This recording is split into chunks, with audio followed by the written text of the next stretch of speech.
Patan highway પર ત્રાસ, અસામાજિક તત્વોનો પથ્થરમારો, 2 આરોપી ઝડપાયા।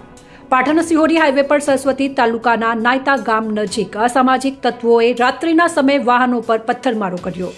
3 GSRTC બસો અને ખાનગી ડમ્પર પર હુમલા થતાં મુસાફરોમાં ભયનું વાતાવરણ સર્જાયું। બસ ચાલકની ફરિયાદ બાદ પોલીસે ધવલ પ્રજાપતિ અને રણજીત ઠાકુરને ઝડપી લીધા। હાઈવે પર ભય ફેલાવનારા પ્રયાસમાં પથ્થરમારો કરવામાં આવ્યો હતો। આરોપીઓ સુધી પહોંચવા પોલીસે 50થી વધુ CCTV ફૂટેજની ચકાસણી કરી। લંબરમુછિયા યુવકોની મજાક મસ્તી ભારે પડી અને બંનેને કાયદાની કાર્યવાહીનો સામનો કરવો પડશે। જોતા રહો સેન્ટ્રલ ભારત ન્યૂઝ બ્યુરો।